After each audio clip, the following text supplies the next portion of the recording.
Vishnupadaya Krishna Preshthaya Bhutale Srimate Bhakti Vedanta Swami Niti Namine Namaste Saraswate Deve Gauravana Pracharine Nirvishesha Shunyavadi Asyatta Deshatarine Namo Vishnupadaya Krishna Preshthaya Bhutale Srimate Bhakti Siddhanta Saraswati Niti Namine Srivar Shabanavi Devi Daitaya Kripabdhaye Krishna Sambandha Vijnana Daine Prabhave Namaha Madhuryojjala Premadhya Shri Rupanuga Bhaktida Shri Gaura Karuna Shakti Vigrahaya Namostute Namaste Gauravani Shri Murtaye Dinatarine Rupanuga Viruddhapa Siddhanta Dvantaharine Namo Gaura Kishoraya Sakshad Vairagyamurtaye Vipralambara Sambodhe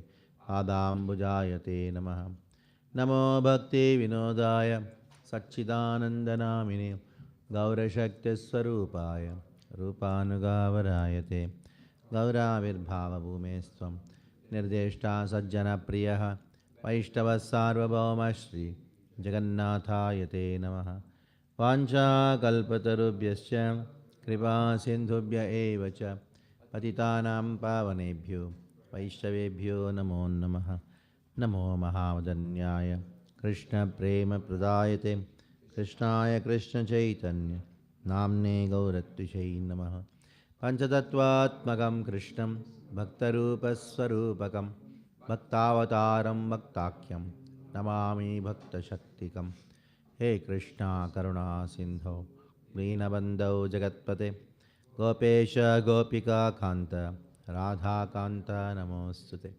Jaitam Suratar Pangur Mamanda Mater Gati Matsarvasva Padam Bojo Radha Madana Mohano Divyad Vrindaranya Kalpadrumada Srimad Ratnagara Simhasanastav Srimad Radha Srila Govinda Devo Prashtralibhisevyamano Smarami Shriman Rasarasarambhi Vamshivata Tatastitaha Karshambeno Swaner Gopi Gopinataha Shreyastuna Tapta Kanchana Gaurangi Radhe Vrindavaneshwari Vrishabhanu Sute Devi Pranamami Haripriye Jai Shri Krishna Chaitanya Prabhu Nityananda Shri Advaita Gadadhar Srivasadi Gaura Bhakta Vrinda Hare Krishna Krishna Krishna Hare Hare Hare Rama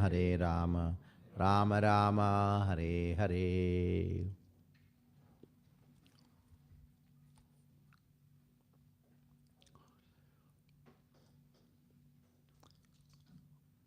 That is second chapter. Now the Karma Kanda, that is the Sattvika suffering of this world. Tamasic suffering, Rajasic suffering, and Sattvika suffering, or Tamas ignorance and Rajasic ignorance and Sattvika ignorance. Now Sattvik ignorance and suffering has been described. Kapilo Vacha Athayo grihamediyam dharmane vavasam grihe kamam artham cha dharman swan dogdhe bhuya piparitam pipartitan. Ataha, a person who enjoys dharma, artha, dharma, artha and kama as a grahamedi, when he is living in his house, again he goes on performing the actions of his karma. When somebody does prescribed duties without bhakti as the primary ingredient of karma, then he will suffer his life. He enjoys the results of dharma, artha, kama, again performs dharma, again he enjoys the results of dharma as kama and artha. Like after grazing the cow in the field, one milks them. then again getting the milk, one puts them back to grace. So this is how a person who is seemingly Vaidika, seemingly a Sattvika, but is still in ignorance. Punascharvita charvananam. Please read the purport.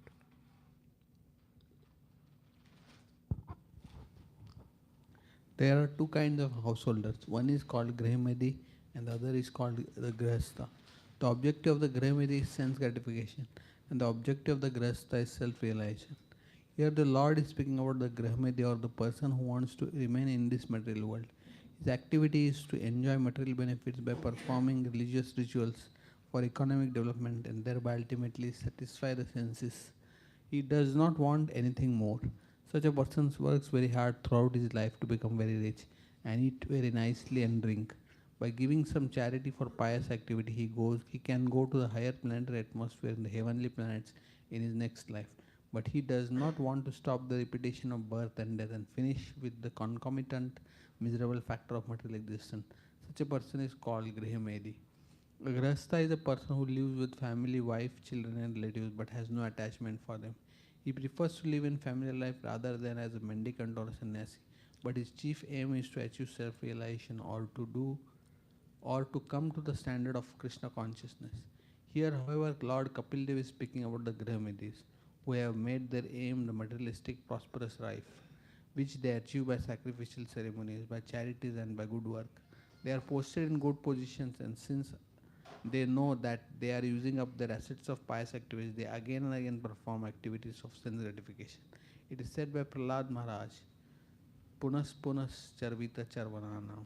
They prefer to chew the already chewed. Again and again they experience the material pangs, even if they are rich and prosperous, but they do not give up this kind of life.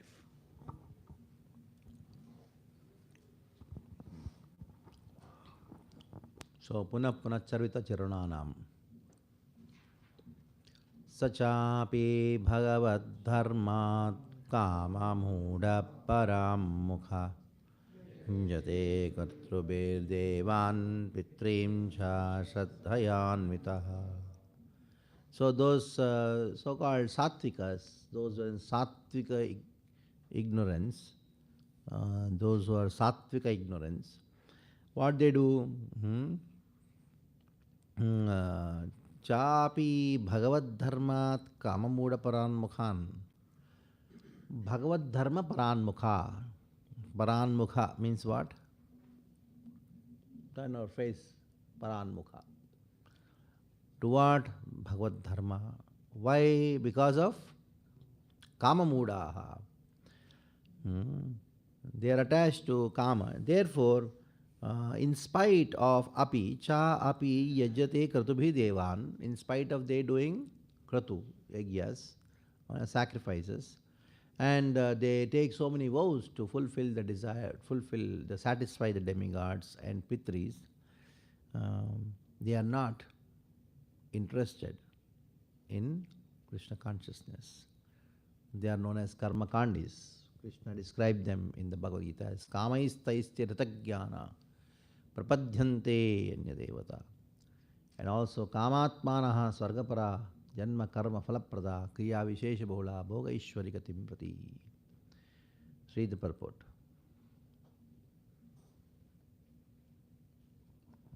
In Bhagavad Gita 7.20, it is said that persons who worship demigods have lost their intelligence. Kamas is the Ritgyana. They are much attracted to sense gratifications and therefore they worship the demigods. It is, of course, recommended in the Vedic scriptures that if one wants money, health, or education, then he should worship the various demigods. A materialistic person has manifold demands, and thus there are manifold demigods to satisfy his senses. The Grahmedi who want to continue a prosperous materialistic way of life generally worship the demigods or the forefathers by offering pinda or respectful oblations. Such persons are bereft of Krishna consciousness and are not interested in devotional service to the Lord. This kind of so-called pious and religious man is the result of impersonalism.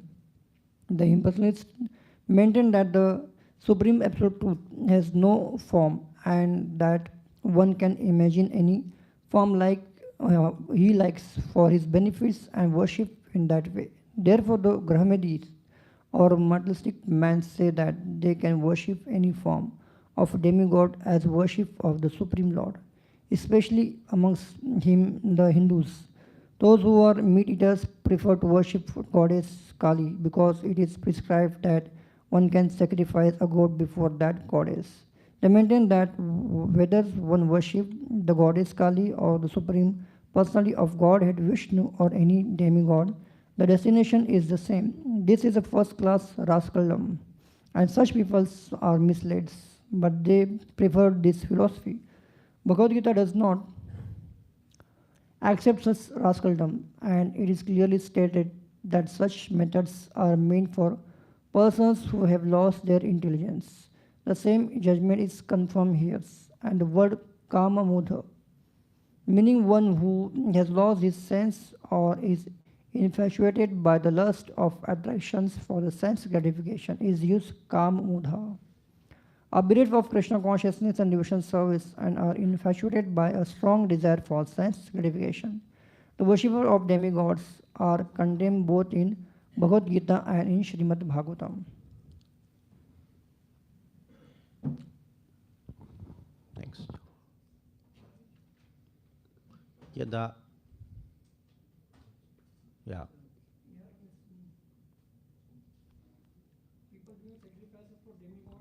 So how they offering pindadan they are getting means benefits. Pindadan, pindadan they do their forefathers. Yeah. So how they are getting benefits means. Pitrus. By worshipping the Pitris, you get the benefit. Rajasic puja. Worshipping Pitri is Rajasic. Krishna says in Bhagavad Gita, no? Uddham gachanti sattvasta. What do you got? Yanti devarta devan pitrnyanti pitrvrata bhutani yanti bhutejya yanti madhyajino pivan. So there are three kinds of sattvika people, they worship demigods, rajasika pitris, and tamasic people, bhuta preta. Yeah. There is a methodology in the Vedic literatures how to worship the pitris.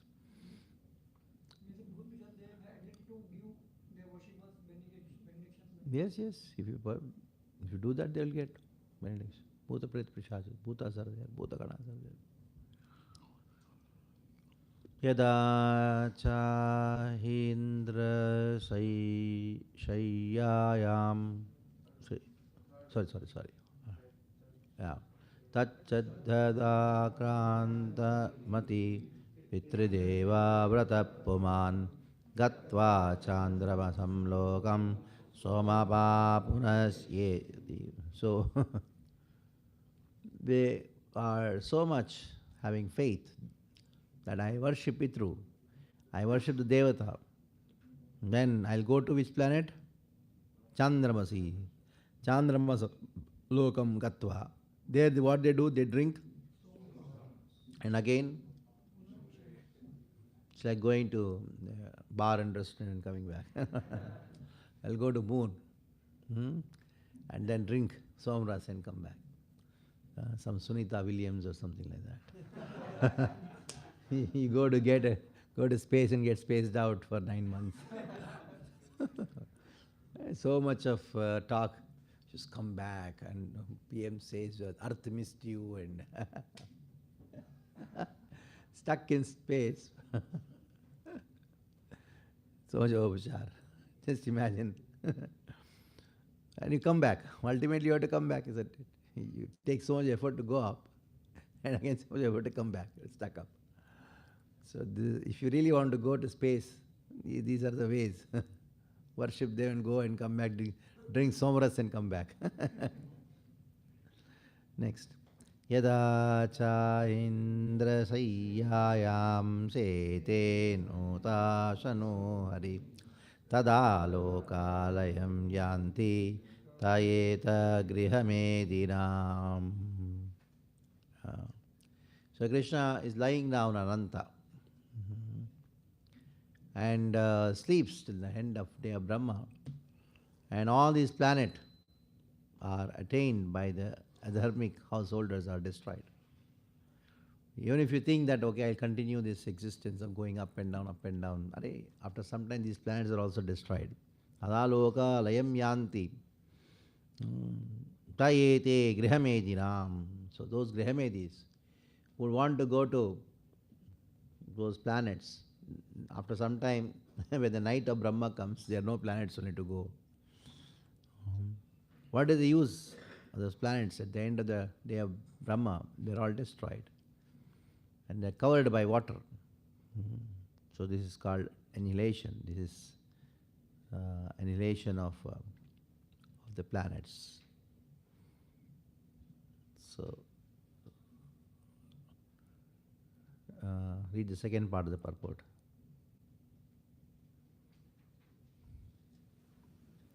There are two kinds of dissolution.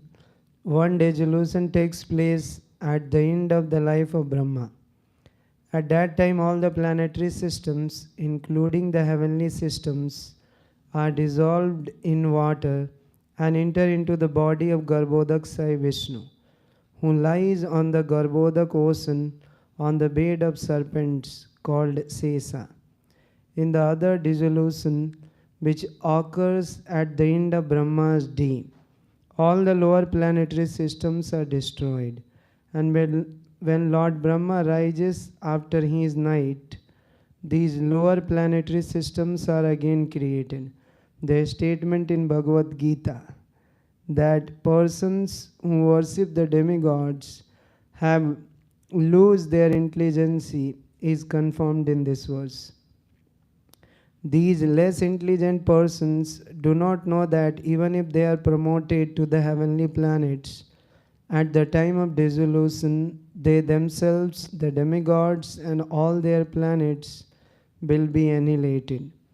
They have no information that eternal blissful life can be attained. Ye swadharman duhyanti dhira kamartha hetave nissanga nyastakarmana nashanta shuddha chetasa. So, ye swadharman duhyanti dhiraha kamartha hetave Nisangaha nyastya karmanaha prashanta shuddha chetasa. Shuddha chetasa. Prashanta. Those who are satisfied. And those who are shuddha chetasa, pure in consciousness, are satisfied. Are prashanta. And they are nisangaha. They are not attached to the modes of nature. Nisangaha. There is no material attachment. Neither kamartha hetave, they are not kamartha hetave. Their endeavors are not for sense enjoyment. Rather, they swadharman, they practice swadharma. But they are not practicing swadharma kamartha hetave for the satisfaction of kama. They are practicing sadharma for satisfying Krishna. So now the distinction between karma mishra bhakti and bhakti mishra karma has been described here. See, bhakti mishra karma means those who are grahamedis. And the grahasthas, they practice what? Which one? Karma mishra bhakti. So sakama karma and now nishkama karma is being described. They are two different. Sakama karma means karma kanda, or in other words it is known as bhakti mishra karma. And other one is what? Nishkama karma, which is known as karma mishra bhakti. Karma mishra bhakti is bhakti and bhakti mishra karma is karma. Now, why you say Bhakti Mishra Karma? Because if they are doing karma without doing some kind of bhakti, the karma will not give result. Jnana, when it mixed with bhakti, then only it gives the result. When karma mixed with bhakti, then only karma gives result. Because bhakti is the atma for karma, jnana and yoga. Whereas bhakti is independent of karma, jnana and yoga. That's the difference. Yes.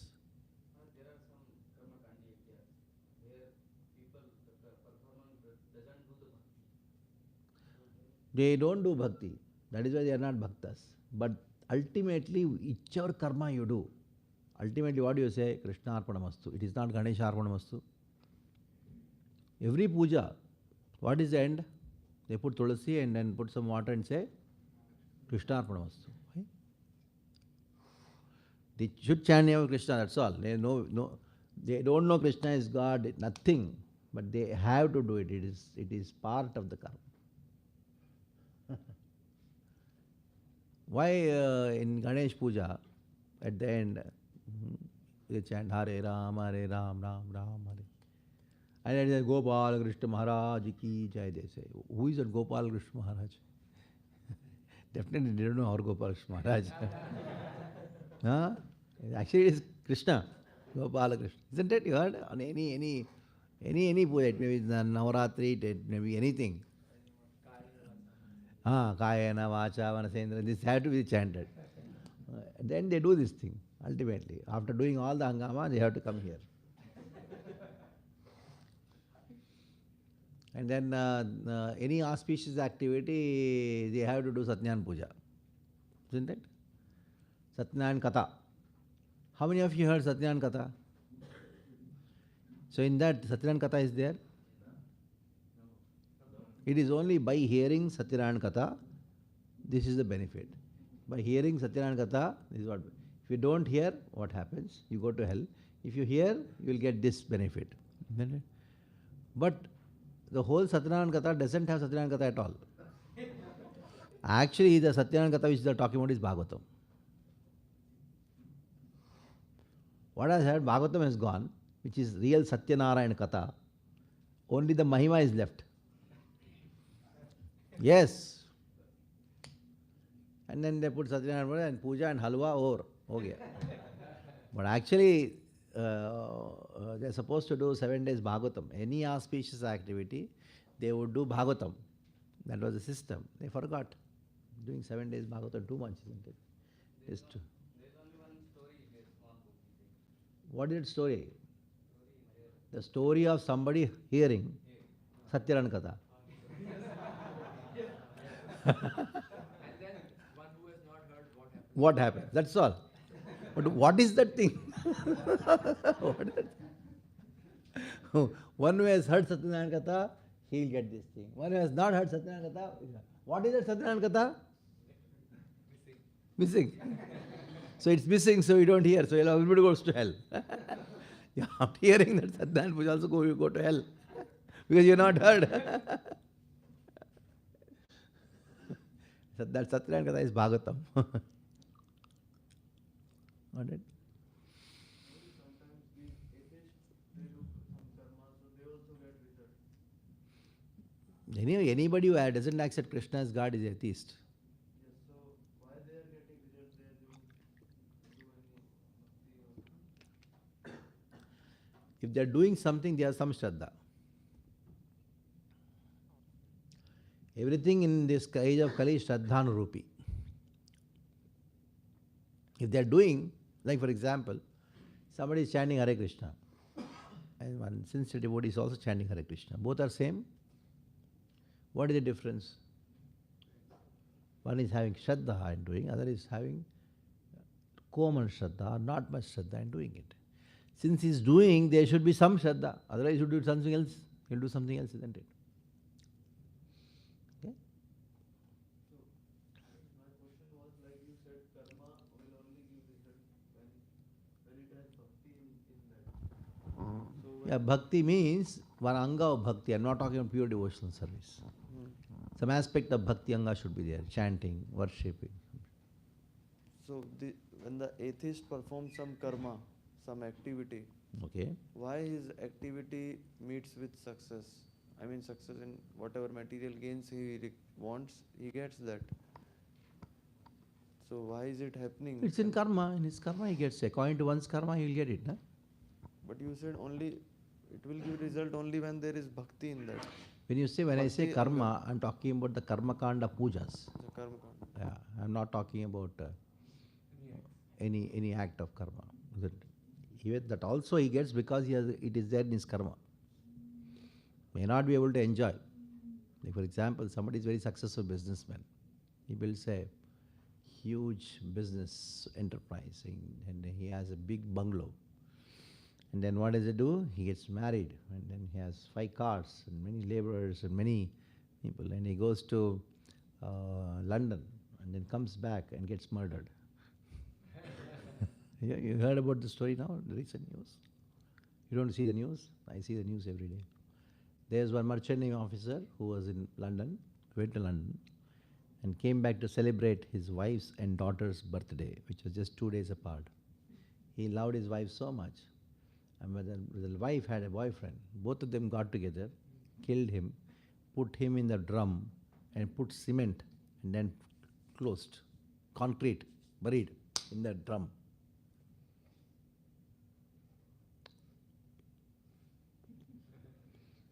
And the girl parent says, our daughter is the culprit and she has to be hanged till death. Our son-in-law is also our son. She is a culprit. How sinful she is. Parents are saying that. And she went to the parents and told, I killed my husband. And the daughter, 6-year-old daughter, they have. She goes to the neighbors and says, Papa ko drum mein dal diya meri maa ne. And drum mein. Yeah. Another incident happened in Jaipur. So much for your love for your wife. Oh, world is crazy now. Of course, it's crazy always, but this is crazier now. Every day it's becoming more and more crazier. So it's a good tool to preach to your youth and then ask them to join the ashram. And your wife is going to kill you, just see the knife. The wife and knife are non-different from each other now. You don't know. She's a wife or a wife.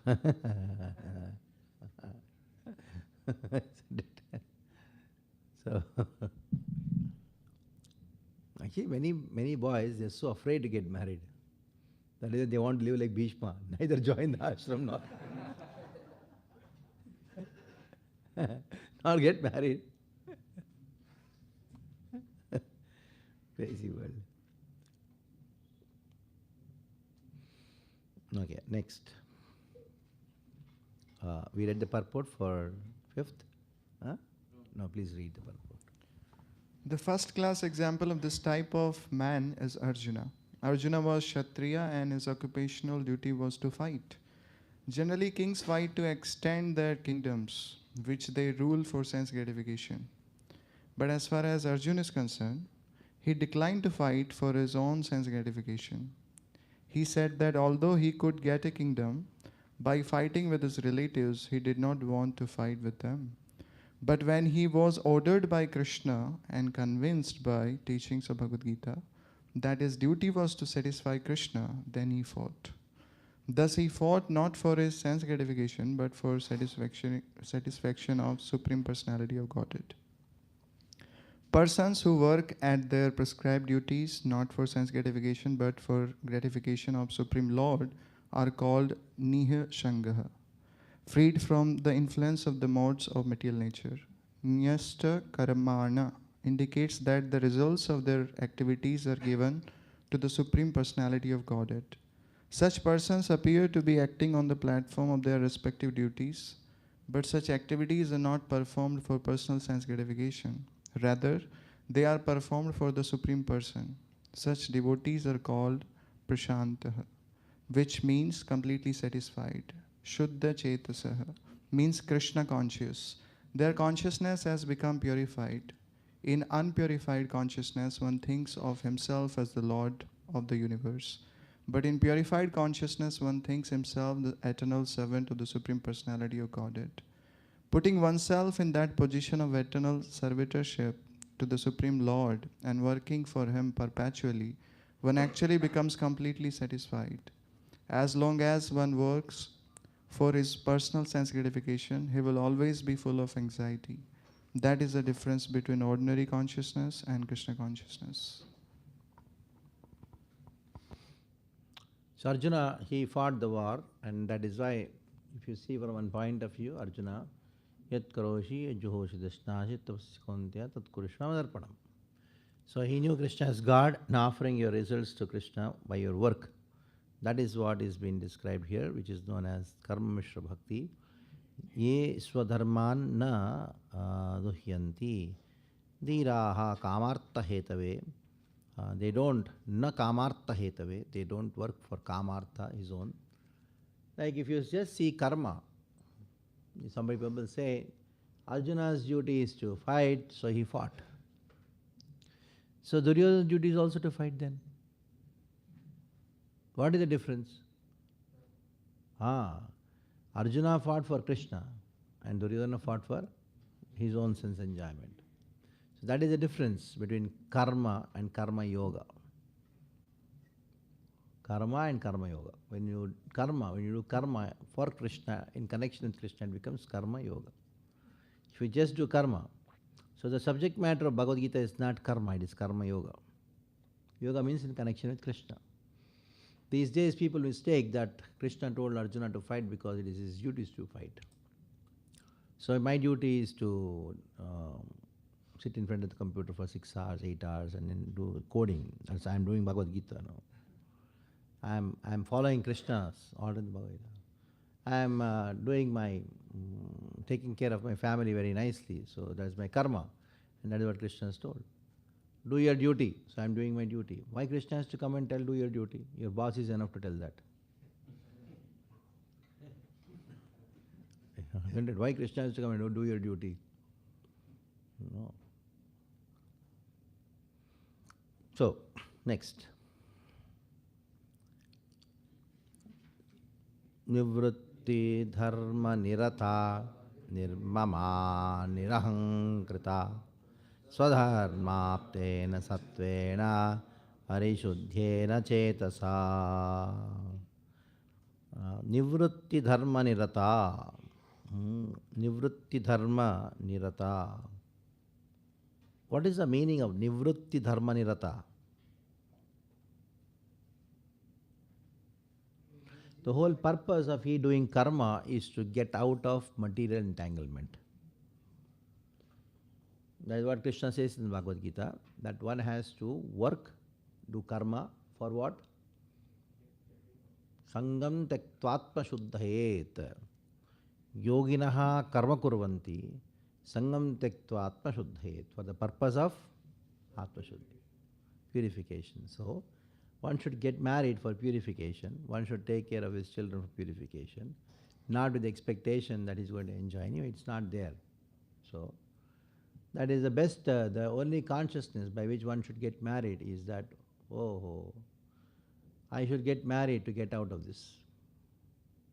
You enter the bathroom, why? Come out of it. Not to stay in the bathroom. That's all. You enter the toilet to get out of it. The same way, you get into the Grihastha ashram for what? Get out of it. If you think I'll enjoy there, it's crazy. So, the only person who is fit to get married is one who doesn't want to.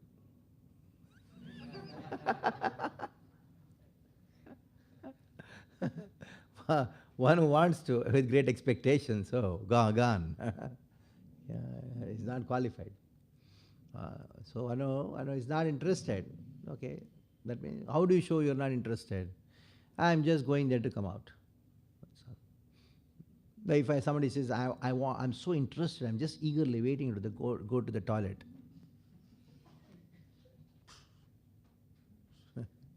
No, you go, but not to stay there, isn't it? Just go ahead, come out. That's all. With that mood you should go. That's what is actually Vedic marriage is all about. There is, I don't know how many of you South Indians here, there is one ritual in the marriage ceremony called Kashi Yatra. Heard about it? I think it's also there in the north. North Indian. Chichita is one of the rituals. That is, this boy who's going to get married, before the marriage ceremony, he just goes out. And all of them are searching, where is he, where is he? Then they come to know that he is going to Kashi. He told someone, I'm going to Kashi. So then the uncle, because he is like kind of mentor, not the mother, not the father. So he is sent as a duta to go and call him. Arey, tomorrow the girl, you have to get married, the girl is waiting, we have all done everything. Then he goes and then tells, hey, where are you going? So I'm going to Kashi. Why means Kashi? Going to Kashi means I'm going to my guru to study further. Scriptures and all, I learn a lot. Then the uncle says, you see, now you have learnt enough. Now it's the time to execute your responsibilities. Then he says, no, I cannot. I don't want to get into this thing. He says this, I don't want to get into that. No, we already done all the pakka, we have done. You see, the girl is waiting, bichari, who is going to take care of her? It's our responsibility as grahasthas, we have to do. He convinces him. Then he says, okay, I'll come back on one condition. The condition is, once my responsibility is over, I'm going. Then the uncle says, no problem, after your responsibility, go. So that is the consciousness the person is. Now it has become a ritual, but actually it is a system.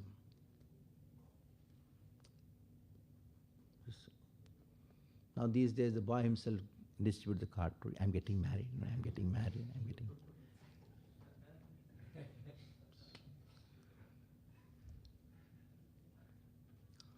Udasina. Varaya udasina utishtati. Vara or the bride groom, the groom should be udasina. Udasina means what? Disinterested. Kuch ho raha hai. Disinterested. If he is interested, then his life is in big mess. He is not interested, then okay, somehow he can. Anyway, he is not interested, so. Whatever happens. Let it happen. So that's how the previous chapter concluded. Not of interest. And that becomes a qualification for you to get into this.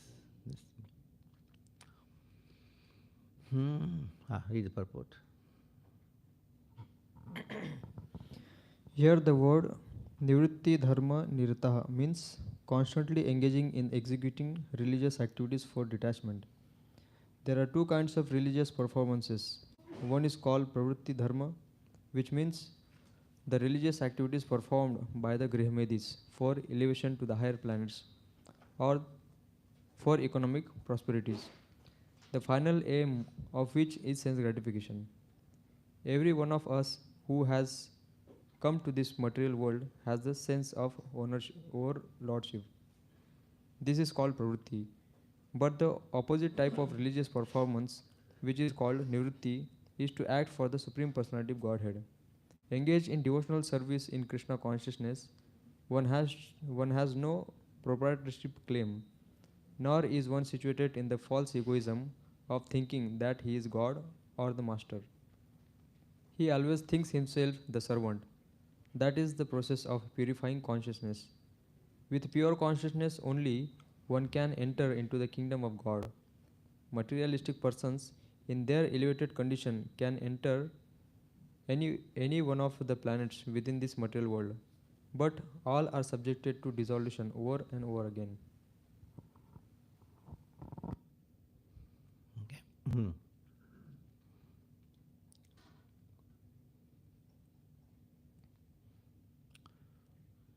सूर्यद्वारेण ते यान्ति पुरुषं विश्वतो मुखं परावरेशं प्रकृतिम् आस्योपत्यन्तभावनम्. Suryadvarena te yanti. So these people, Suryadvarena te yanti. Those people who are practicing Swadharma for the purpose of purification and for the purpose of detachment, they attain so much of Sattva-guna by performance of duty that they go by the path of the sun. And then what do they attain? Purusham Vishwato Mukham. Paravaresham Prakritim. They attain the Supreme Lord who is Vishwato Mukham, who is Paravaresham. What is the meaning of Paravaresham? He is the Lord of both spiritual material. Paravaresham Purusham. And he is beyond matter and also the cause of matter. Asyopatya Antabhavanam. This is the destination. They go through the planet of sun, attain the Lord. So this is the nature of a person. Please read the purport. The word Surya Dvarena means by the illuminated path or through the sun planet. The illuminated path is devotional service. It is advised in the Vedas not to pass through the darkness, but to pass through the sun planet. It is also recommended here that by traversing the illuminated path, one can be freed from the contamination of the material modes of nature. By the path, one can enter into the kingdom where the complete, perfect personality of Godhead resides. The word Purusham Vishwato Mukham means the supreme personality of Godhead who is all perfect. All living entities other than the supreme personality of Godhead are very small. Although they may be big by our calculation, every one is infinitesimal, and there is therefore in the Vedas the Supreme Lord is called the Supreme Eternal amongst all eternals. He is the proprietor of the material and spiritual worlds and the supreme cause of manifestation.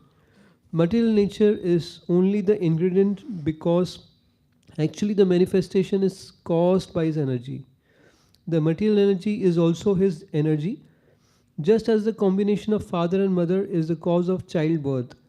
So the combination of the material energy and the glance of the Supreme Personality of Godhead is the cause of the manifestation of the material world.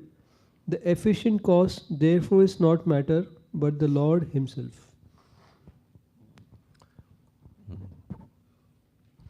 Diprardhavasane ya pralayo brahmanastute tavad adhyasyate lokam parasya parachintaka. So Diparardhavasane yaha pralayo brahmanastute. What is the meaning of Diparardha? Brahma has one life. Brahma's one life, 100 years. Parardha is 50 years of Brahma. The Parardha, they remain where? They remain in? Pralayo Brahmanastute Tavad Adhyasyate Lokam. They stay in Brahma Loka, Satya Loka, meditating on Brahman.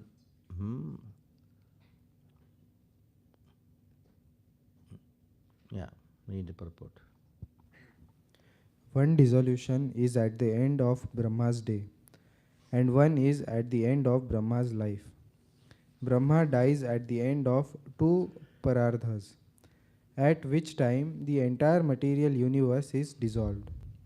Persons who are worshippers of Hiranyagarbha, the plenary expansion of the Supreme Personality of Godhead, Garbhodakshai Vishnu, do not directly approach the Supreme Personality of Godhead in Vaikuntha.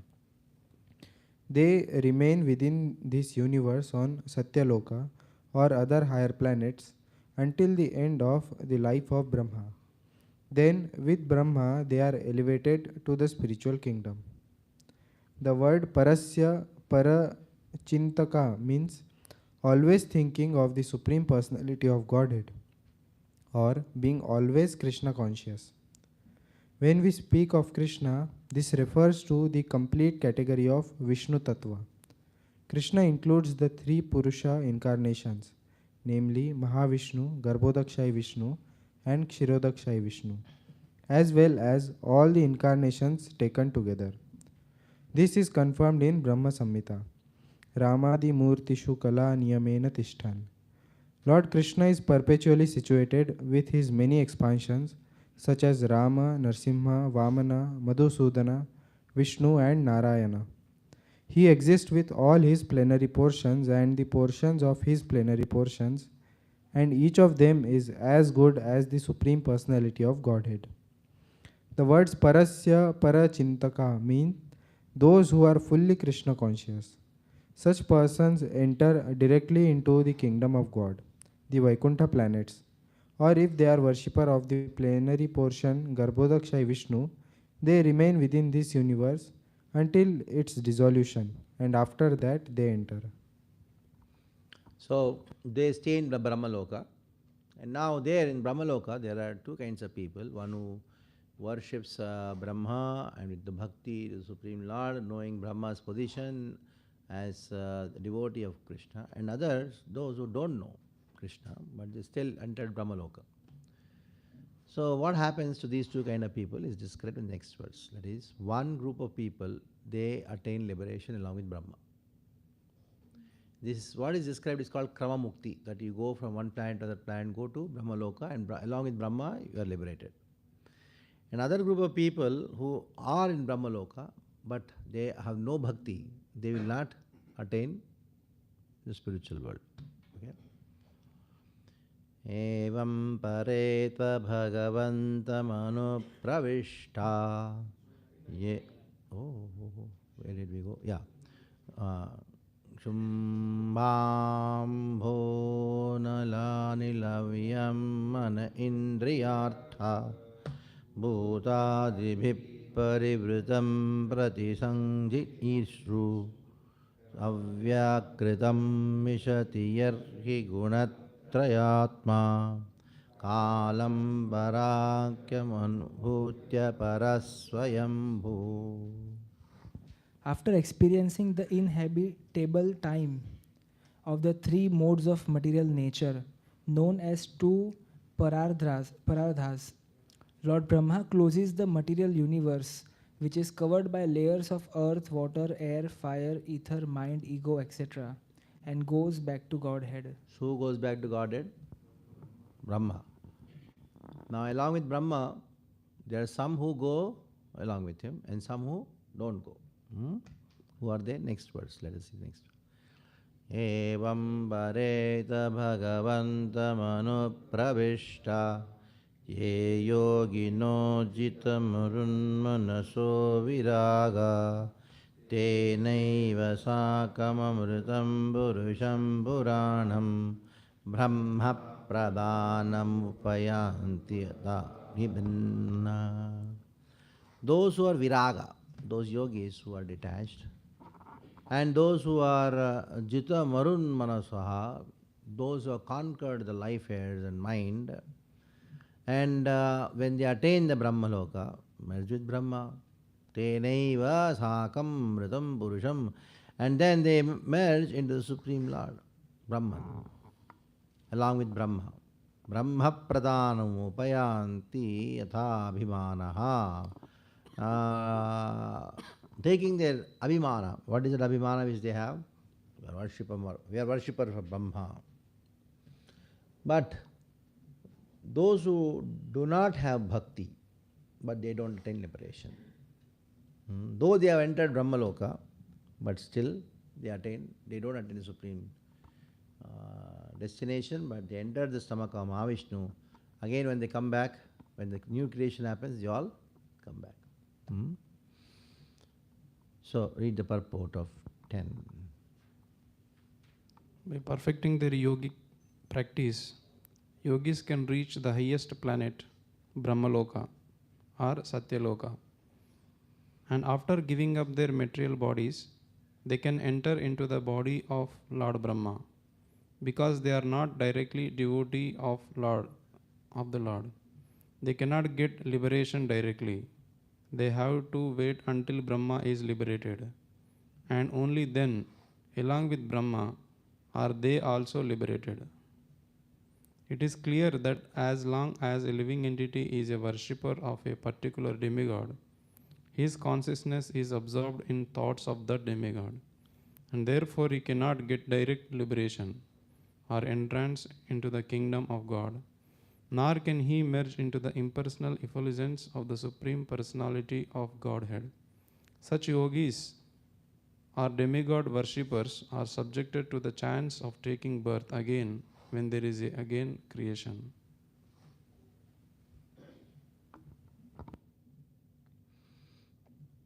Next. Atatvam sarvabhutanam hritpadneshu kritalayam shrutanubhavam sharanam vrajabhavena bhamini. Oh, my dear mother, that is why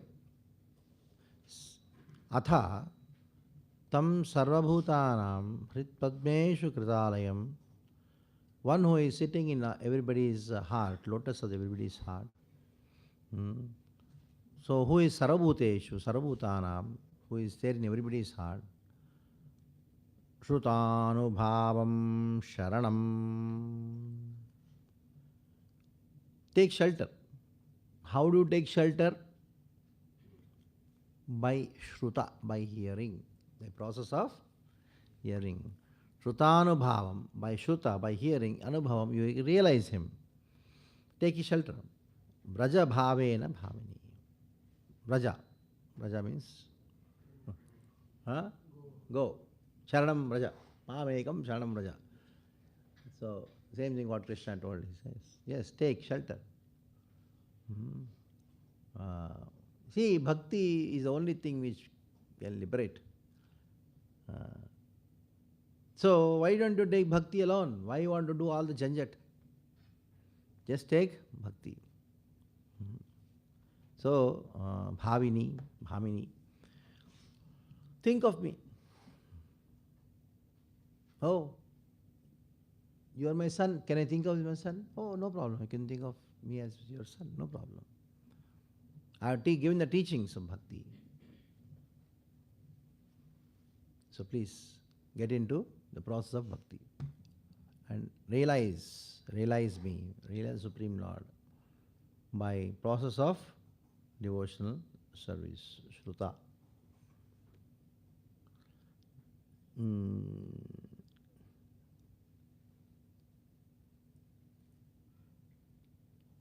Okay. Second paragraph or the purport. In the transcendental world, the servant and master are one. That is the absolute platform. Although the relationship is servant and master, both the servant and the served stand on the same platform. That is oneness. Lord Kapila advised his mother that she did not need any indirect process. She was already situated in that direct process because the Supreme Lord had taken birth as her son.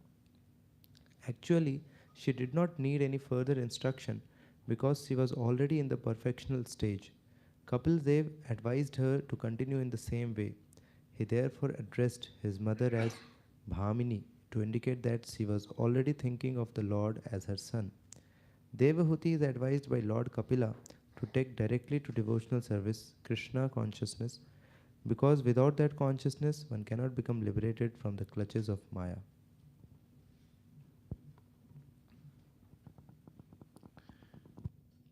Next. 12th. Adya stitacharanam yo vedagarbha sahasrivihi yogeshware kumarajai siddhe yoga pravartakai vedadrishyabhimanena nisangena abhikarmana kaktva atsagunam brahma purusham purusharshabham sa samsritya punakale kaleneshwaramurtina chate gunavitikare yatha purvam ishwaryam parameshtyam cha tebi dharma vinirmitam nissevya punaryayanti gunavitikare sati.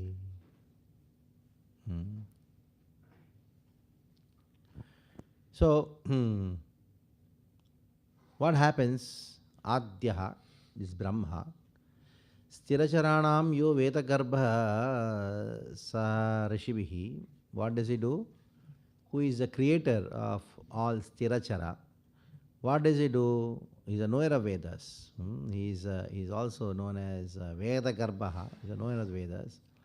Sa Rishibihi, along with all the sages, and also Yogeshwaraihi, along with all the controller of yogas, or the lords of the yoga, and also along with Kumaradaihi, along with Kumaras, and Siddhaihi Yoga Pravartakaihi, along with all the perfected Siddhas and practitioners of yoga, or Yoga Pravartakaihi, Veda Drishtya Veda Drishtya, because of seeing difference, Veda Drishtya, and also Abhimana, because of false identity, false identity. What they do? Abhimanena, Nissangena api karmana. In spite of they executing activities which are for detachment,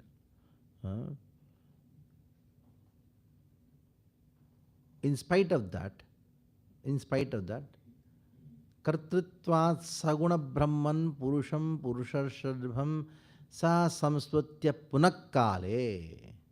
They again take birth. Again they come back to this material world. Great sages, they come under the influence of time, Kale, Punakkale, a time factor.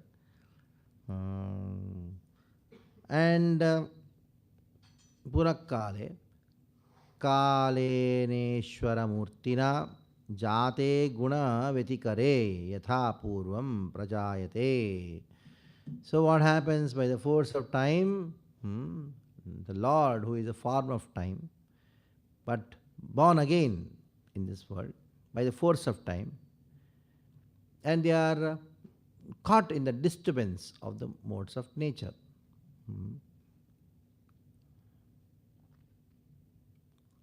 Nishevya punar ayanti guna vetikare sati. Guna vetikare sati. Somebody may say, how is it so that they come back to this world? The reason is this thing.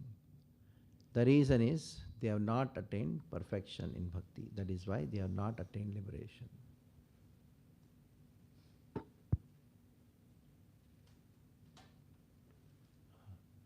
Sometimes it may happen that Brahma may get liberated, but his followers may not get liberation. That is there.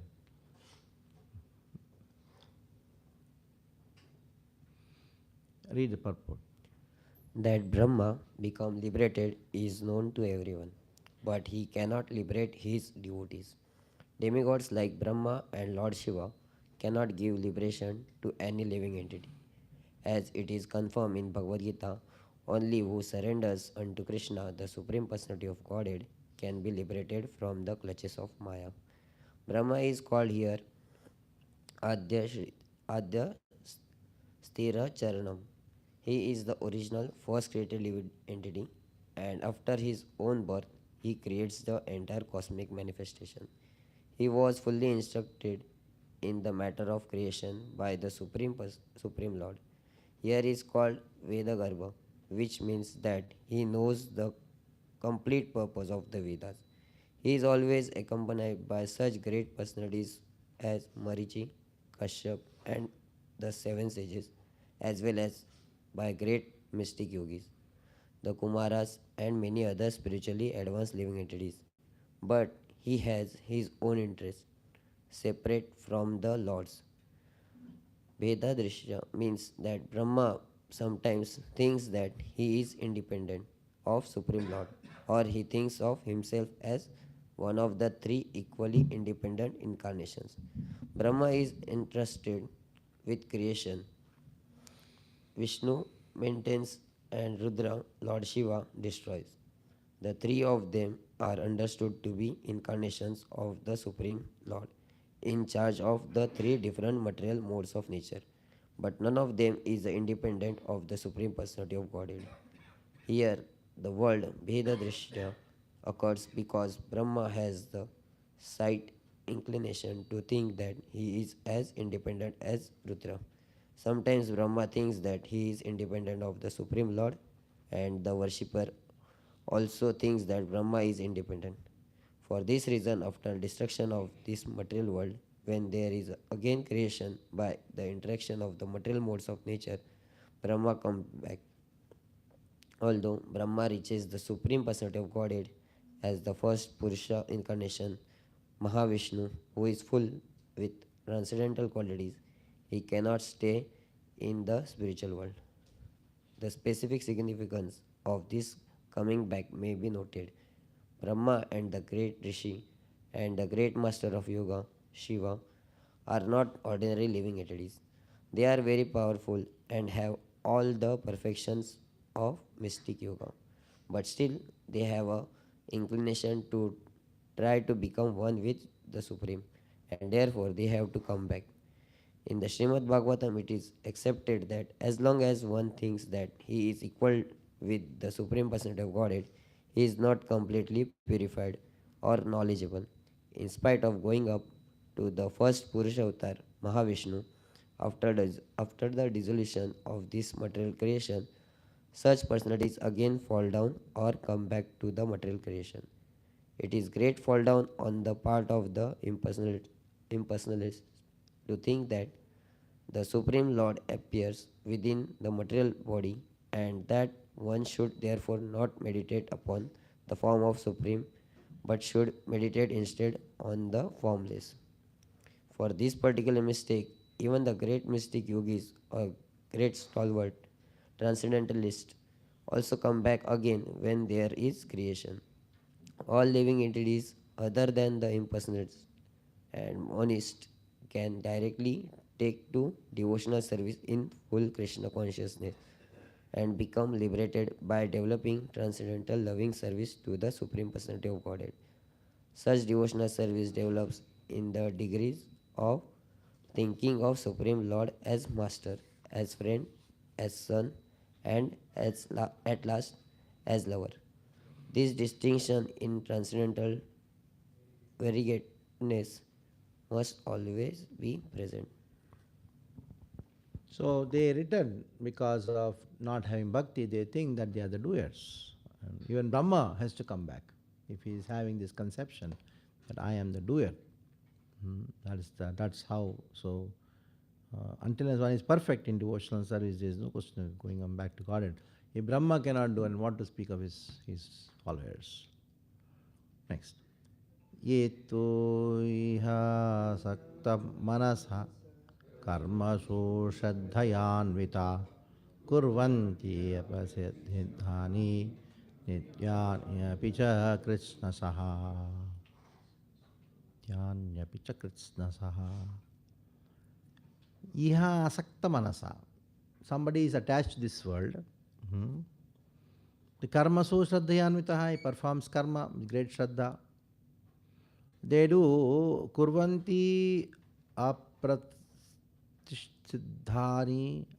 apratisidhani nityanyapicha kritsnasaha.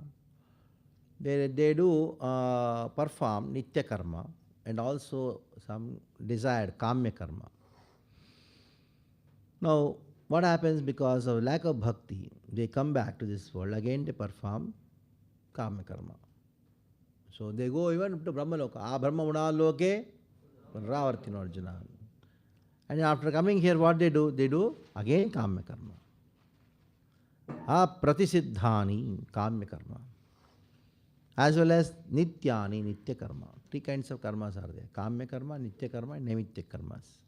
Getting daughter married, Gura Prasha, they are called naimitya. Nitya means everyday sandhya and all these things. Kamya means I want a beautiful wife, I want job, to do some special karma for that. So now, further, there is a description of how horrible these people are. Rajasa kutumba manasaha kamatmano jitendriya pitrin yajanti anudinam kreshu avirata shaya. So, Rajasa Kuntha Manasa. Their mind is afflicted by a mode of Kamatmanaha. It's not that they have desires. They only their mind is desire only, full of desires. And Ajitendriyaha, uncontrolled senses. And mind is absorbed. Kutum Kuntha Manasa. Their mind is totally absorbed in household affairs. They worship the Pitris daily. Griheshu, Abhibratashayaha. Then what they do? Traivargikaste Purusha Vimukha Harimedasa Katayam Katino Ruru Vikarmasya Madhudvishaha. Traivargika means those interested in what? Dharma, Artha and Kama. And those people, they are what? Vimukha. Vimukha means?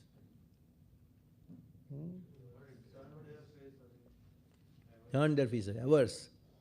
To what? Harimedasa. Katayam. They are averse to Harikata. Kataniya. And he is the only person to be glorified. And what they do?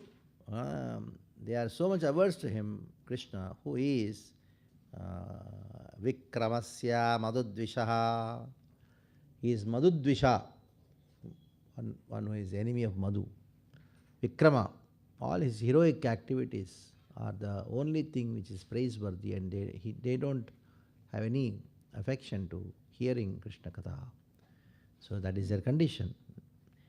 They are exalted, but they are not interested in hearing Harikatha. So, read the purport. According to Vedic thought, there are 4 elevating principles, namely religiosity, economic development, sense gratification, and liberation. Persons who are simply interested in material enjoyment make plans to execute prescribed duties. They are interested in the 3 elevating processes of religious rituals, economic elevation, and sense enjoyment. By developing their economic condition, they can enjoy material life. Materialistic persons are therefore interested in those elevating processes which are called Traivargika. Trai means 3, Vargika means elevating process. Such materialistic persons are never attracted by the Supreme Personality of Godhead. Rather, they are antagonistic towards him. The Supreme Personality of Godhead is here described as Hari Medaha, or he who can deliver one from the cycle of birth and death. Materialistic persons are never interested in hearing about the marvelous pastimes of the Lord. They think that they are fictitious and the stories and that the Supreme Godhead is also a man of material nature. They are not fit for advancing in devotional service or Krishna consciousness. Such materialistic persons are interested in newspaper stories, novels, and imaginary dramas. The factual activities of the Lord, such as Lord Krishna's acting in the battle of Kurukshetra, or the activities of the Pandavas, or the Lord's activities in Vrindavan or Dwarka, are related in the Bhagavad Gita and Srimad Bhagavatam, which are full of activities of the Lord. But materialistic persons who engage in elevating their position in the material world are not interested in such activities of the Lord. They may be interested in the activities of a great politician or a great rich man of this world, but they are not interested in the transcendental activities of the Supreme Lord. Now, how is there? They are compared to what? Just see. Nunam daivena vihata ye chachyutagata sudham hitva shunvanta sadgrathat purisham vai vidbujaha. They are like pigs. Asad gatha. They are interested in asad gatha. Rejecting what? Achyuta kata sudam hitva shrunvanti asadgata. Giving up the nectar of Harikatha. And they hear what? Asadgata. Like pigs. Onam daivena vihita. Daivena vihita. Their fate is like that, in spite of knowing Veda, in spite of doing all the rituals very nicely. But they're compared to pigs because they are not hearing Harikatha.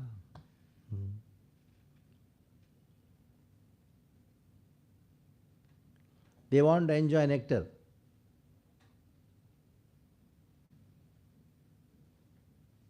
Of heaven, but they want to give up the nectar of Krishna Katha. So, but they like this nectar of heaven. What is your problem? You like your nectar, they like their nectar. Yes. You keep a glass of milk and a gutter is flowing next to that. The pig likes that nectar. We like our nectar, it likes its nectar. And the comparison is this. They consider that nectar, pig considers gutter kapani as nectar. The same way these people consider Swarga's gutter as nectar. Swarga is gutter. Read. Everyone is addicted to hearing of activities of another person, whether a politician or a rich man or an imaginary character, whose activities are created in a novel. There are so many nonsensical literature, stories and books of speculative philosophy. Materialistic persons are very interested in reading such literature. But when they are presented with genuine books of knowledge like Srimad Bhagavatam, Bhagavad Gita, Vishnu Puran, or other scriptures of the world, such as the Bible and Quran, they are not interested. These persons are condemned by the supreme order as much as a hog is condemned. The hog is interested in eating stool. If the hog is offered some nice preparation made of condensed milk or ghee, he won't like it. He would prefer obnoxious, bad-smelling stool, which he finds very relishable. Materialistic persons are considered condemned because they are interested in hellish activities and not in transcendental activities. The message of the Lord's activities is nectar, and besides that message, any information in which we may be interested is actually hellish.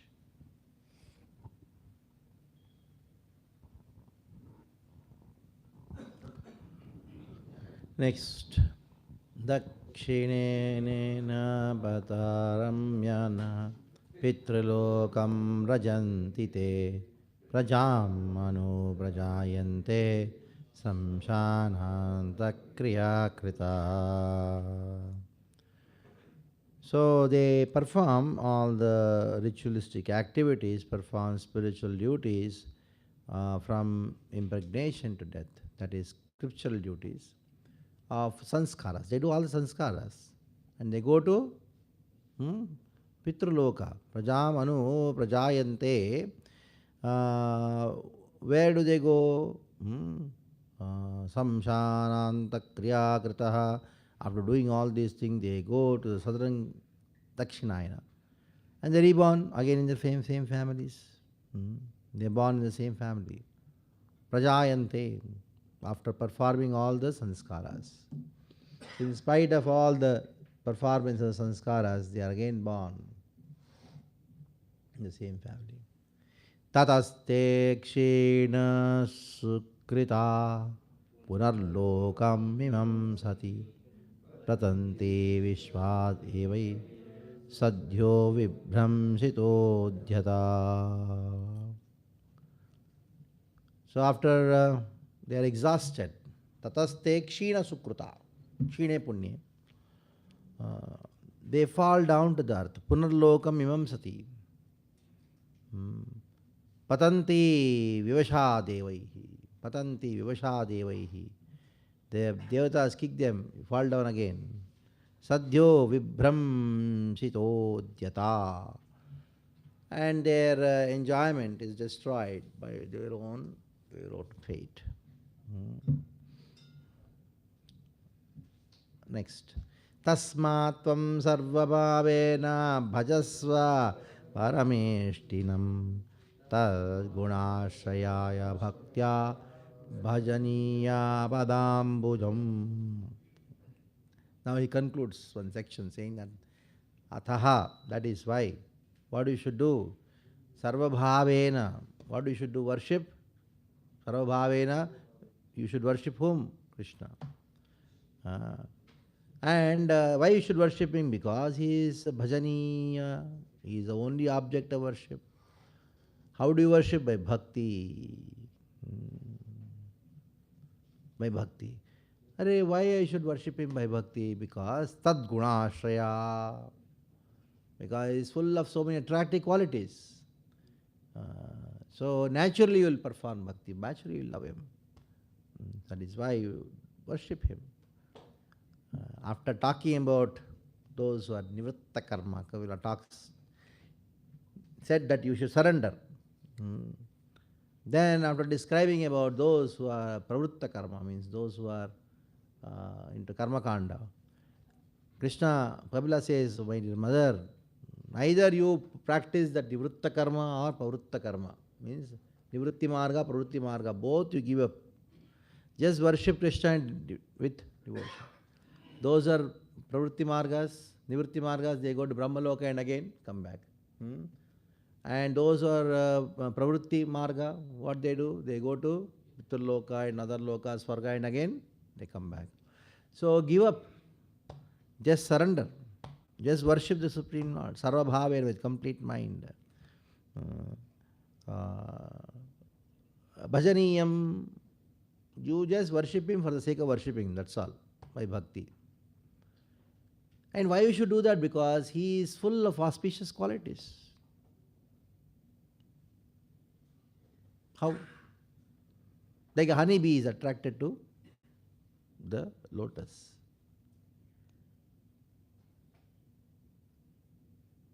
Yeah, read the purport. The word Paramesthinam is sometimes used in connection with Brahma. Parameshti means the Supreme Person. As Brahma is the Supreme Person within this universe, Krishna is the Supreme Personality in the spiritual world. Lord Kapil Dev advises his mother that she should take shelter of the lotus feet of the Supreme Personality of Godhead, Krishna, because it is worthwhile. Taking shelter of demigods, even those in the highest position like Brahma and Shiva, is not advised herein. One should take shelter of the Supreme Godhead. Sarva Bhavena means in all loving ecstasy. Bhava is the preliminary stage of elevation before the attainment of pure love of Godhead. It is stated in Bhagavad Gita, Buddha Bhav Samanvita. One who has attained the stage of Bhava can accept the lotus feet of Lord Krishna as worshipable. This is also advised here by Lord Kapila to his mother.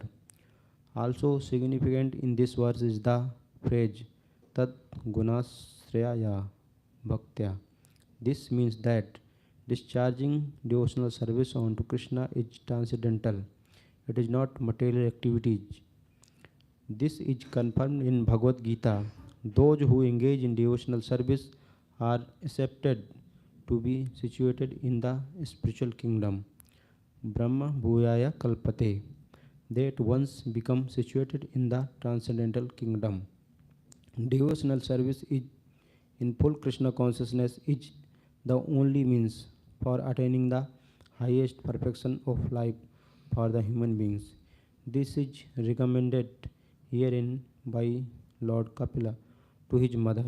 Bhakti is therefore nirguna, free from all tinges of material qualities. Although the discharge of devotional service appears to be like material activities. It is never saguna or contaminated by material qualities. Tat gunasraya means that Lord Krishna's transcendental qualities are so sublime that there is no need to divert one's attention to any other activities. His behavior with the devotees is so exalted that a devotee need not try to divert his attention to any other worship. It is said that the demonic Putana came to kill Krishna by poisoning him, but because Krishna was pleased to suck her breast, she was given the same position as his mother. Devotees pray, therefore, that if a demon who wanted to kill Krishna gets such an exalted position, why should they go to any one other than Krishna for their worshipful attachment? There are two kinds of religious activities, one for material advancement and the other for spiritual advancement. By taking shelter under the lotus feet of Krishna, one is endowed with both kinds of prosperity, material and spiritual. Why then should one go to any demigod?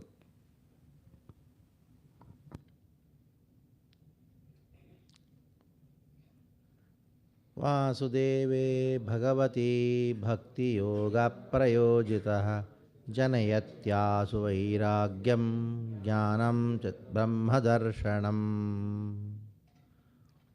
So Vasudeva Bhagavati Bhakti Prayutaha, that bhakti which is being done directed towards Vasudeva automatically produces detachment, automatically produces jnana. And by so, Brahma Darshanam, you can have Darshanam Brahman. That means you can have realization of Brahman. So somebody may say, oh, we have to practice some jnana and some vairagya, not required, because similar words also comes in the first canto, second chapter. Vasudeva Bhagavati Bhakti Prayutaha Janatyas Vairagyanam Chettada Hetukam. Here, that Brahma Darshanam. That's all. That is meaning. Now, second paragraph of this verse. Those who are very eager to advance in transcendental knowledge can engage themselves in pure devotional service without wasting time in mental speculation.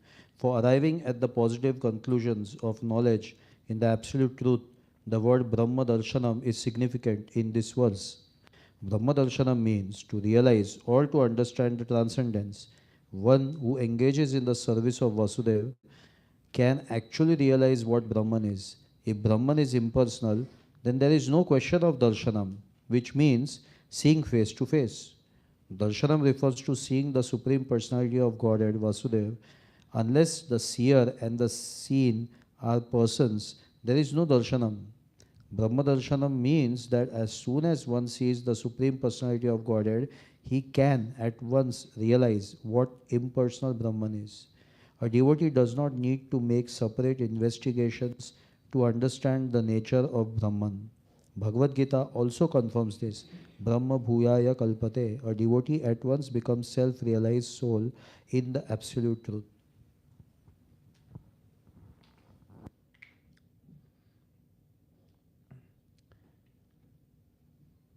Yadasya jittamartheshu samseshu indriyavrittebihi na vigrinati vaishamyam yam apriyam mityutah. So, yadasya chittamartheshu sameshu indriyavrittibihi na vigrinati Nati Vaishamyam Priyam Apriyam Ityuta. When somebody's mind is filled with bhakti, Chittam Artheshu, then they will not worried about what? Indriya Vrittibihi. Something good, something bad. He is not worried about it. He sees both of them as same. Priya Apriya Ityutaha. Na vigrinati vaishamyam. He doesn't see the distinction. Automatically is transcendental toward good and bad. So, this is a symptom of a person who is in bhakti. Jnana automatically appears. Vairagya automatically appears in him. Read the purport. The significance of advancement in transcendental knowledge and detachment from material attraction is exhibited in the personality of a highly advanced devotee. For him, there is nothing agreeable or disagreeable because he does not act in any way for his personal sense gratification. Whatever he does, whatever he thinks, is for the satisfaction of the personality of Godhead. Either in the material world or in the spiritual world, his equipoised mind is completely manifested. He can understand that in the material world there is nothing good. Everything is bad due to its being contaminated by material nature. The materialists' conclusions of good and bad, moral and immoral, etc., are simply mental concoction or sentiment. Actually, there is nothing good in the material world. In the spiritual field, everything is absolutely good. There is no inebriety in the spiritual varieties. Because a devotee accepts everything in the spiritual vision, he is equipoised. That is the symptom of his being elevated to the transcendental position. He automatically attains detachment, vairagya, then jnana, knowledge, and then actual transcendental knowledge. The conclusion is that an advanced devotee dovetails himself in the transcendental qualities of the Lord, and in that sense he becomes qualitatively one with the Supreme Personality of Godhead. So, the quality of a person who is having vairagya and who has got Brahman relation knowledge are automatically manifested in a devotee because he is not interested in neither good of this world nor the bad of this world. So, because of that, Satadivatmanatmanam nissangam samadarshanam heyopaderahitam arudham padamikshate. So, he is devoid of all conceptions of good, bad, and also somebody praising him and somebody not praising him. He has equal vision. In this way, he achieves arudham padamikshate. He attains the position of arudha. Samaloshtra ashmakanchana. So in the entire Bhagavad Gita also, this concept of equal vision, having equanimity towards situations, that has been described right from beginning till end.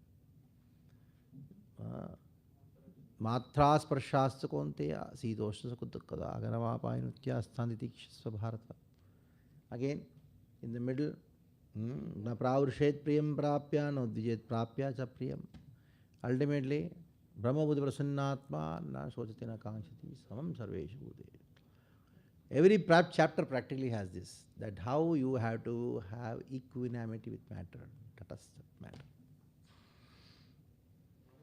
The previous purpose, there was mention of jnana and the actual transcendental knowledge. So, can you clear the difference between what? Jnana and actual transcendental knowledge? Actual transcendental knowledge means to understand your constitutional position with respect to Krishna. Just jnana is to know that you are not this body. Yeah? 26th verse. Jnanamatram param brahma parama puman drishtya vidhi pratak bhaver bhagavan ekaihate. One Bhagavan sometimes is perceived as Brahma, sometimes perceived as Paramatma, and sometimes perceived as Purusha. By whom? Pratak bhaver. by those who are having pratak bhava. Those who are what? Jnanis, they see one Bhagavan as Brahman. Yogis see him as Paramatma, and Bhaktas see him as Bhagavan. So simply because of the different bhavas, there are different perceptions of the same one person. It is not Brahman is different, Paramatma is different, and Bhagavan is different. All three are one and the same. The distinction is only in the perception of the different sadhakas. And we devotees, they say, hey, it's a Brahma, it's a Paramatma. We are nothing to do with Brahman, not Paramatma. We are only Bhagavan. Reject Brahman, reject Paramatma. If you want, you can see that purport of Brahman, Paramatma, Bhagavan. What is that purport? You see the first line of the purport? Can somebody read it?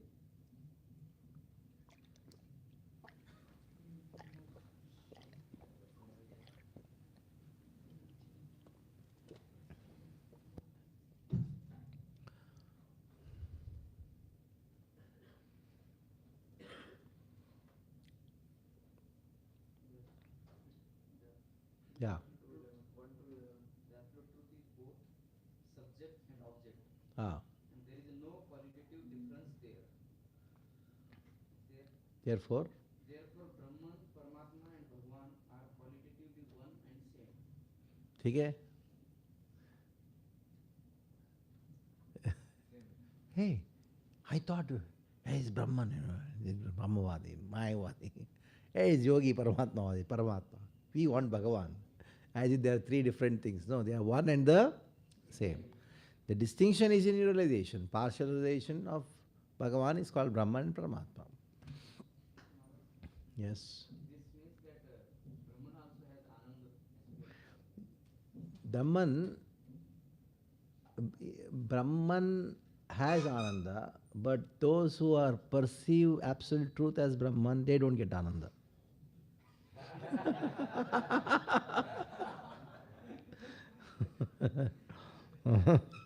They don't get Ananda. What they can do? So, then this subject is very well known to you, so you'll not do the purport. Next.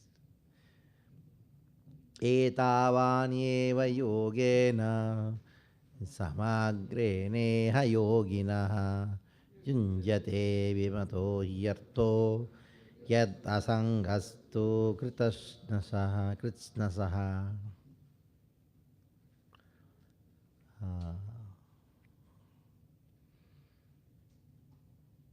But there is one factor which is common. What is that one factor? Which is common. Etavan eva yogena. For the Jnanis, yogis and bhaktas, there is one factor which is common. What is that? Samagrena yoginaha yunjate abhimato hiyartho yad asangastu kritsnasaha. What is one factor which is common? Detachment is the thing which is common practice. But the detachment, though is common for everyone, that detachment is practiced in a different way.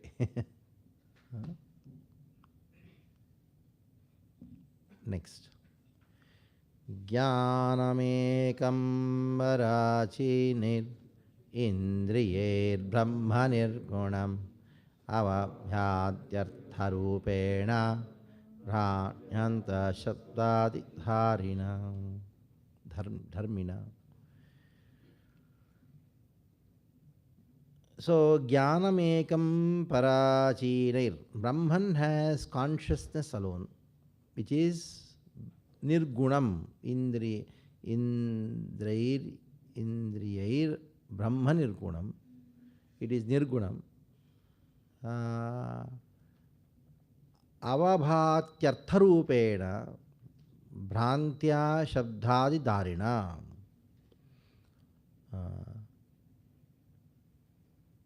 Now this Brahman, when it is manifest through matter, and that becomes this material world, which takes different forms of this world. So these technical words. first you read the purport and try to explain. It's quite a technical verse. Yeah.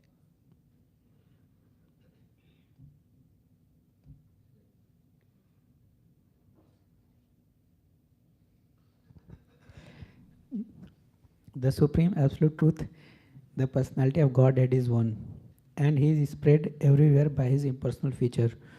This is clearly expressed in Bhagavad Gita. Lord Krishna says, everything that is experienced is but an expansion of my energy. Everything is sustained by Him, but that does not mean that He is in everything. Sense perceptions, such as oral perceptions of the sound of a drum, visual perception of a beautiful woman, or perception of the delicious taste of a milk preparation by the tongue, all come through different senses and are therefore differently understood. Therefore, sensory knowledge is divided in different categories, although actually everything is one as a manifestation of the energy of the Supreme Lord. Similarly, the energies of fire are heat and illumination, and by these two energies, fire can display itself in many varieties or in diversified sense perception. Mayavadi philosophers declare this diversity to be false, but Vaishnava philosophers do not accept the different manifestations as false. They accept them as non-different from the Supreme Personality of Godhead because they are a display of His diverse energies. The philosophy that the absolute is true and the creation is false, Brahma Satyam Jagat Mithya, is not accepted by Vaishnava philosophers. The example is given that although all that glitters is not gold, this does not mean that a glittering object is false. For example, an oyster shell appears to be golden. This appearance of golden hue is due only to the perception of the eye, but that does not mean that the oyster shell is false. Similarly, by seeing the form of Lord Krishna, one cannot understand what He actually is, but this does not mean that He is false. The form of Krishna has to be understood as it is described in the books of knowledge such as Brahma Samhita. Ishvara Parama Krishna Sachidananda Vigraha. Krishna, the Supreme Personality of Godhead, has an eternal, blissful spiritual body. By our imperfect sense perception, we cannot understand the form of the Lord. We have to acquire knowledge about Him. Therefore, it is said here, Jnanam Ekam. Bhagavad Gita confirms that they are fools who simply upon seeing Krishna consider Him a common man. They do not know the unlimited knowledge, power and opulence of the Supreme Personality of Godhead. Material sense speculation leads to the conclusion that the Supreme is formless.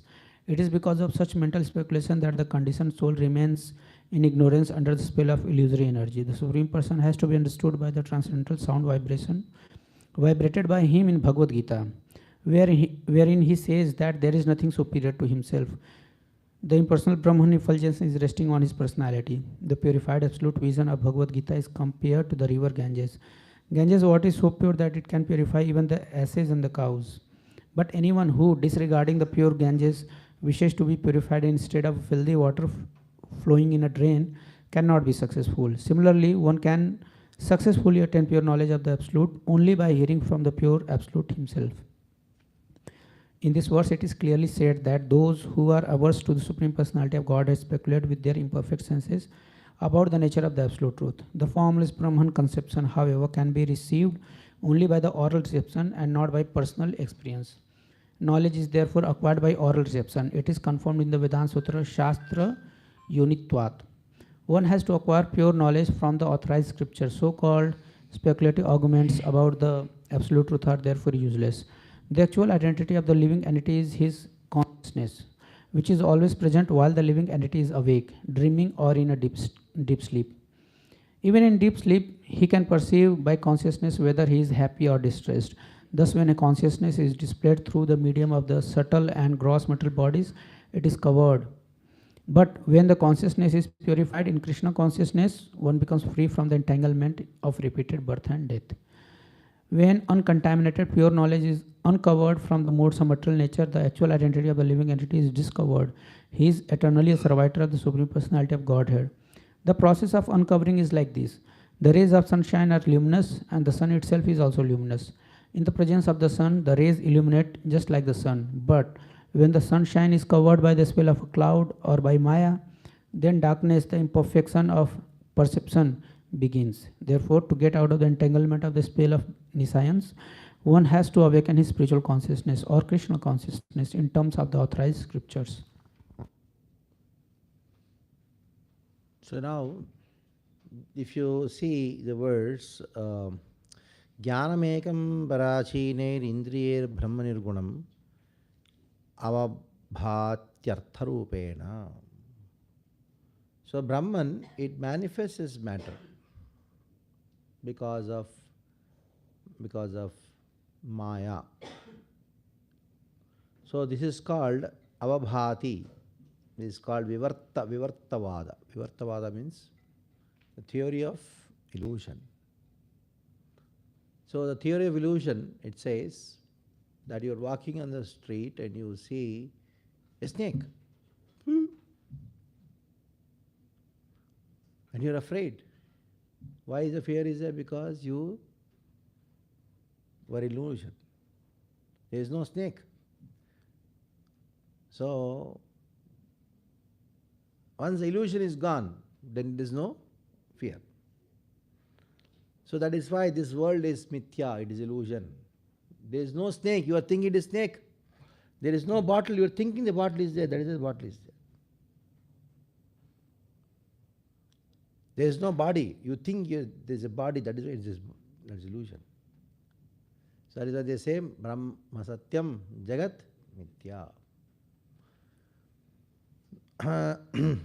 Now, taking the same example, Sripad Madhvacharya explains, you are walking on the road and all of a sudden you saw the snake and became afraid. Why did you remember a snake? Because there is some snake which is real, you have experience of it. That is it. And more than that, you are walking all the way on the road. Why you did not realize there is a snake about 10 meters before? Because you saw a rope which is real.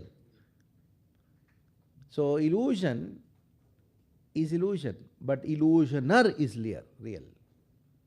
The thing which caused illusion is real. And the illusion which you had, it is because of a real substance existing somewhere. So then there are two realities. What is that? The snake is also real, but somewhere else. But to think rope to be a snake, that rope itself is real. So in this way, the Vivartavada Khandana is done. So this verse has to be understood in the Vaishnava Siddhanta. Like morning I told in the class, if you remember. So you have these Mayavad explanations, but that has to be understood from the Vaishnava point of view. Pure Ganga water exists. Cows and donkeys have an illusion of its existence in water because of their thirst. So the cows and the donkey, it is thirsty. So it goes and sits in water. But it doesn't have the understanding that it is Ganga. It is thinking because of my thirst, water is existing. Why water is there? I am thirsty, that is why water is there. Isn't it? That's called Bhaiva. So my thirst is gone, no water. No thirst, no water. But somebody else is thirsty, na? Water is there for everybody's thirst. It is not that water is illusion. So my thirst is illusion, and water is illusion. I quench my thirst, that is also illusion. So, no. The illusion is not because of water, it is because of your false identity, false thinking. You think this world is for my enjoyment, that is illusion. You thought that the rope is a snake, that is illusion. Neither, there is no problem with the rope, nor there is problem with the snake. The problem is with you thinking that the rope is the snake. Okay? Okay, go further. Yata mahanaham rupastre vrit panchavidasvarat ekadasha vidastasya vapurandam jagatyatha. So the Brahman has taken form of different objects in this world, sarvam kalvidam Brahman. So then everything is artha-rupa, everything is just illusion. That is further described. That is Mahatattva, Ahankara, Trigunas, Yatha, Mahan, Ahankara, and Trivit, Trigunas, Panchavida, Panchavida is 5 sense objects, 5 elements, Ekadashavidastasya, 11 kinds of senses, and all the jivas, Vapurandam Jagadyatha, the whole universe, the body of the jivas, the whole appears, the world of matter appears. Similar thing. So not only this whole world is actually illusion, but when you say illusion, what does it mean? It is your perception that is illusion. Perception that is illusion. Okay, so one section is over of this particular chapter. Yes.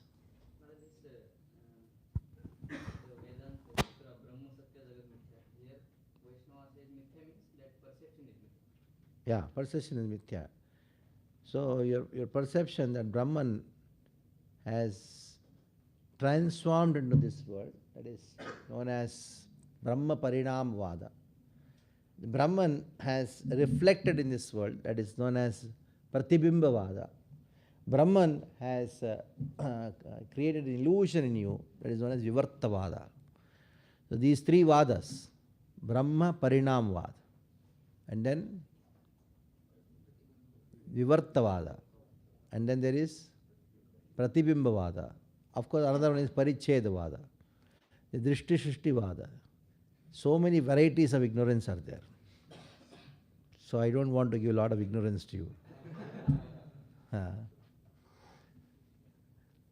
that Prabhupada says that this is not mithya, this is temporary. Yeah. So this is talking about second reality. Second reality.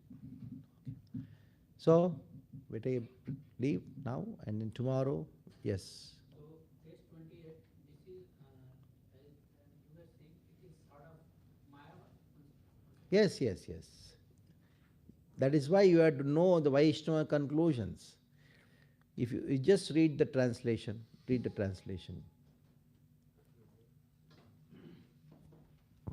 Those who are averse to the transcendence realize the Supreme Absolute Truth differently through speculative sense perception. And therefore, because of mistaken speculation, everything appears to them to be relative. I didn't understand. Yeah, that is why I told it's not easy. When I told that it's not easy. Just chalo, see the verse 28. Okay? Focus on the verse. Jnanam ekam parachinair. Indriyair brahma nirgunam avabhatyartharupena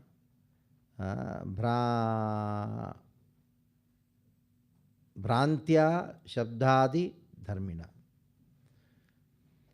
So this Brahman, which is Jnanam, which is full of consciousness.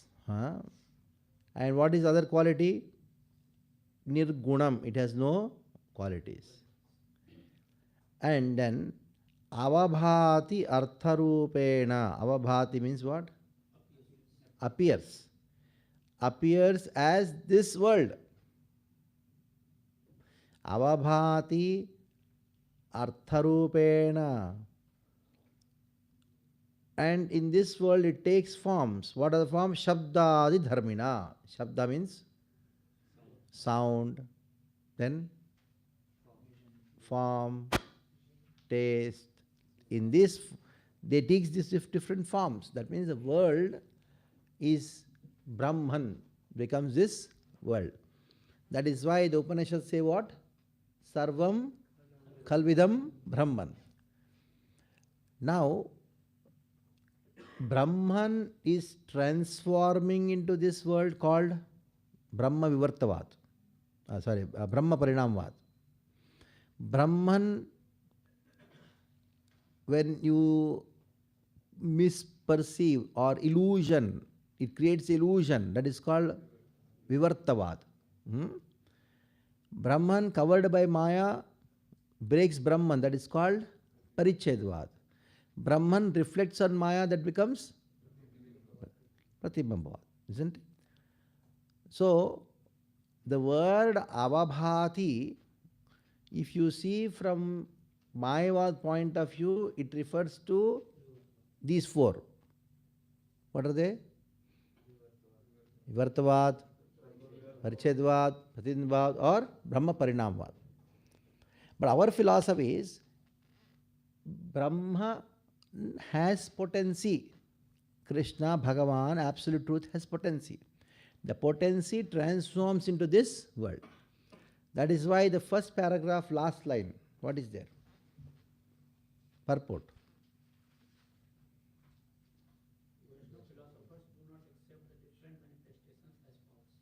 As false. But rather, it is potency. Is there one word? Is there potency? Oh, clear? So, morning in the Bhagavatam class, this is also one of the verses which is Asura Mohana. Because the question is like this. The question is that I want to know jnana. When you say jnana, jnana, jnana, I want to know, explain to me, what is this jnana? What is this jnana? So then, Sukadeva Goswami or Kapila speaks a very interesting verse. According to Mayavadis, jnana is different. According to jnana. According to Mayavadis, Maya understanding of Maya is different. Our understanding of Maya is different. So these verses are there in the Bhagavatam, which leads you to Asura Mohana, which leads you to Maya. Yes, there is scope. Ghatakash, Patakash is also there. Okay? Direct. Huh? So we stop here and we'll start from, yes?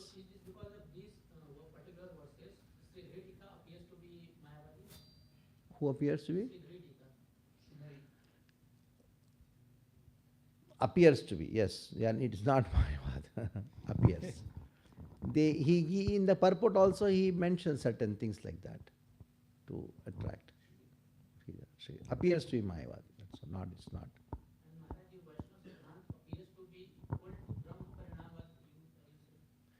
It is Shakti Parinamvad, not Brahma Parinamvad.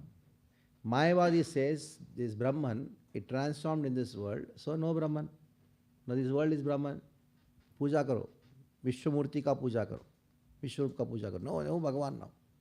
Brahman has become now this world. Now, how can Brahman transform? It cannot transform. Absolute truth is, Advaita Jnana is not transformable. So you have Shakti of the Supreme Lord, transformable. So one who don't accept absolute truth has potency is a Mayavadi.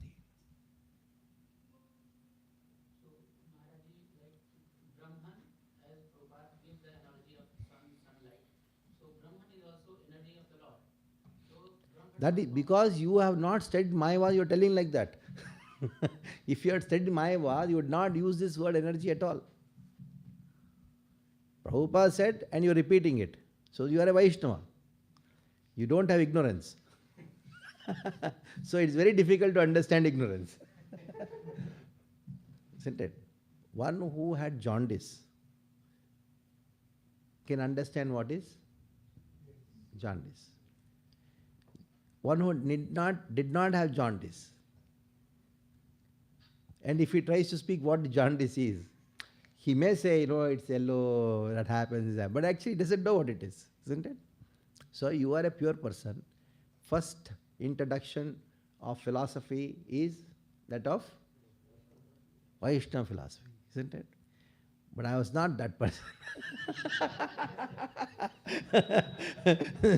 So I went through all the jaundice. Of course, not affected by it, fortunately. So it is very difficult to understand ignorance, isn't it? So sometimes it is very difficult for me to explain what is Mayavad because those who are sitting in front of me are all Vaishnavas. Okay, we stop here. Hare Krishna. Tomorrow we'll meet at 11 o'clock and then try to, tomorrow I have to finish by say 4 o'clock. So we'll be having class from 11 to as much as possible and then see finish by 4. And I have to catch flight. Okay? Hare Krishna. Thank you. So I have 1 2 announcements, devotees, please. So one is that June, His Grace Vamshivardhan Prabhu ji will be coming for presentations. So Prabhuji has sent me the list of topics, which I will forward you today or tomorrow on the WhatsApp group. So Prabhuji has mentioned very clearly that those devotees who will have completed their OBA and CBA till this unit, 17th unit, that is March, तक का जो भी OBA CBA सब complete किया है, they will give presentations in that June presentations वाला meet. So topics I'll send you, then I'll request you to send me the topic which you have selected. Second is that I forgot, last time only we had decided that we will send the questions of CBA well in advance so that we don't change the time of the test. But I myself only happened to ask devotees, Saturday ko kitne baje rakhe test? Because what happened, some devotees were asking that they had planned like this, that test will be Saturday, 11 o'clock, and then they will leave. So, but we discussed yesterday, Saturday, 2 o'clock. So I wish to request devotees, is it okay, 11 o'clock, is it okay? No. Okay, this time we will do 2 o'clock, but from next time onwards, no asking, test will be always Saturday, 11 o'clock only, like that, because questions we are sending you well in advance, so all the questions. And third thing is that His Grace Madhusundar Prabhu is taking care of attendance of the devotees. So he will be responsible for attendance only. For other, anything related to Bhakti Vaibhav, the coordinator is His Grace Ahetuki Daya Prabhu. So Prabhu, you please stand up with some of them may not. So Ahetuki Daya Prabhu is coordinator for the course whole. So anything you wish to check or tell or suggest, please tell him. And if in case he is not available sometime, then you can let me know also, like that. Thank you very much. And you got, I think, that question bank printout. Some of the devotees were asking, print out hard copy. So I think everybody got, right? In case somebody has not got it, then you can take from Ahetuki Daya Prabhu. Now only you can take. Thank you very much. Hare Krishna. So I request devotees to please quickly complete your all OBA, CBA pending. Already we had 4 months gap almost. So now, अब तो please कर लो ताकि आगे बढ़ेंगे हम. Thank you very much to all the devotees. Hare Krishna.